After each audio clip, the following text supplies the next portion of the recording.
Welcome to my presentation on ethics in business education. Firstly, I would like to introduce a case study. Two economists ran a study on an epidemiological approach of an Italian bank. They noticed some interesting details. Firstly, southern Italian employees took significantly more leave from work than their northern colleagues.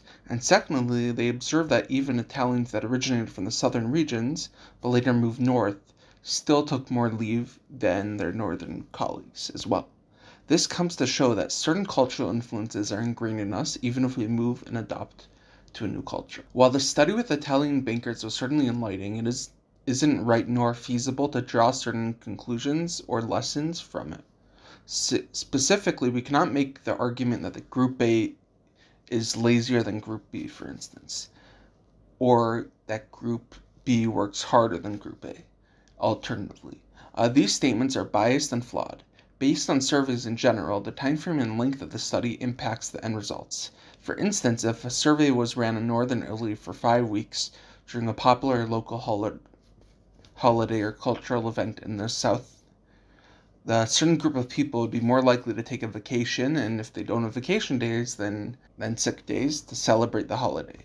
But if the study spanned for 5 years rather than 5 weeks, we'll still get a larger sample size and it'll be more conclusive data set, which will reflect more accurately on what's happening in reality. And next, I just want to point out that cultural factors like ethics are not a book of laws. It's more difficult to consider and it's very fluid.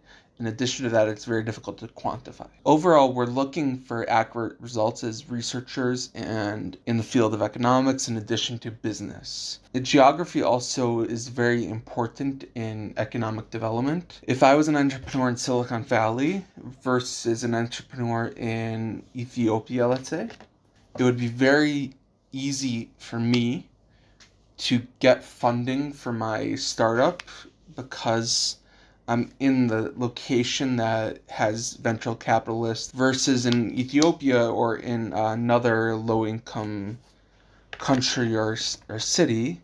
It's going to be much more difficult to succeed and, first of all, even get funding. Next, could we imagine if people are secluded to their own individual islands? Then theoretically we could avoid the whole issue with the cultural factors, because if you're to yourself, you're going to be there and only you're going to have what your best self-interests are, and you won't have to deal with the government, you won't have to deal with other individuals.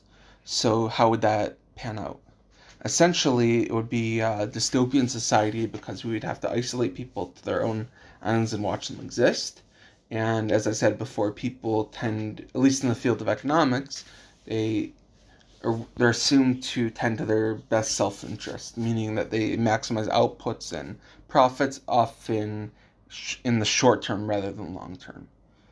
So it wouldn't be successful whatsoever. So we need to have a society and we need to have a set of laws and bureaucracy so we could coexist and contribute properly and be citizens. So is economics natural science or social science? There's an observation that a prestigious review journal had 3% of their content with mathematical formulas versus the same journal, and they looked at it in 2006, it had closer to 50%.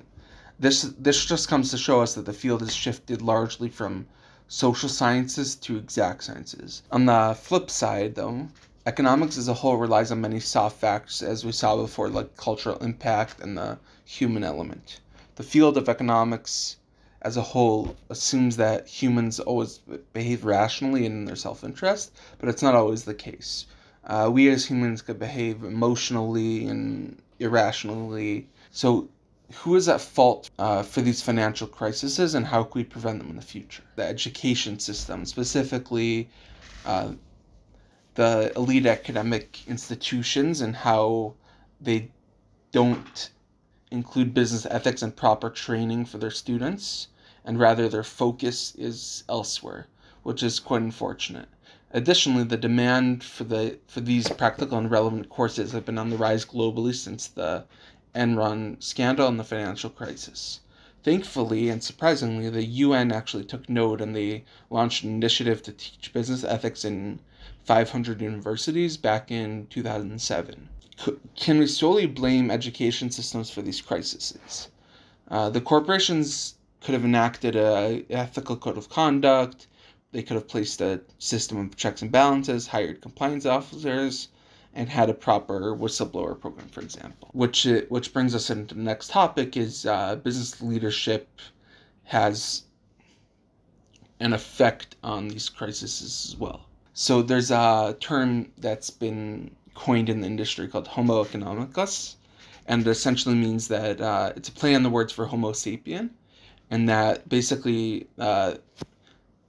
like man or woman as a being tend to act rationally in their self-interest and focus on maximizing outputs and profits. So practically, and this is an ethical example, could mean that even if I'm financially stable and well off, I might decide just to work overtime or take on additional freelance work or jobs just to increase the salary because we want to maximize our personal profits. And a less ethical example could be a salesperson padding their numbers in order to meet the short-term goal and get a bonus. So moral hazards were certainly a factor, at least in the subprime mortgage crisis, if not as well in the Enron crisis. That the incentives weren't aligned between the banks and the consumers. First of all, the banks sold these mortgages to consumers that were definitely not going to be able to pay off the loans. And then they went up the chain and they bundled all these different mortgages and loans into a package, and then they gave it a rating, and they in this specific crisis they tended to rate them a lot higher than they should have been, and then they resold them to other banks or institutions who went off based on the rating and didn't actually do due diligence, which then caused the crisis because so many different people tended to default on the loans and they couldn't pay it back. Kohlberg was an economist, and he had a system, and there's 3 different types. There's pre-conventional, which means that as a child, you basically focus on reward versus punishment. Conventional is more in line with the majority of people, is that we behave in accord with society's expectations and rules. Mainly, we maintain social order. And then post-conventional morality is that we act on individual rights and universal principles such as justice and equality.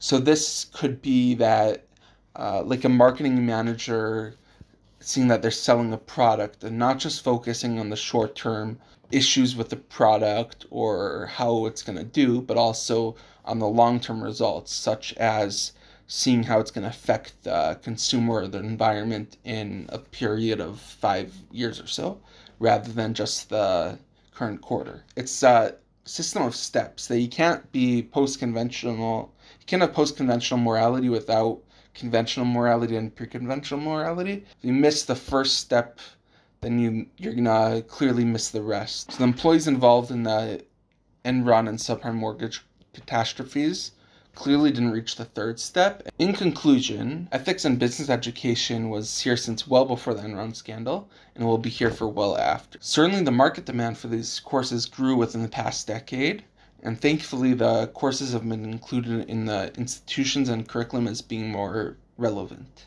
in the 21st century. And in the future, there's going to be a new view and take on economics. The field is becoming more conclusive and including soft factors such as cultural impact and certain ethical debates, which they haven't had before because it's, as we said earlier, it's quite difficult to quantify, although it is an important factor and step. Lastly, and most importantly, people and companies are being held accountable for the actions going forward. This could also impact both positively and negatively towards us as individuals in addition to the field. If someone knows that they could do an action now, such as the Enron people with their mark-to-market strategy, that it will have an effect on them after and they will be punished and held accountable, then potentially they might not even do it from the get-go.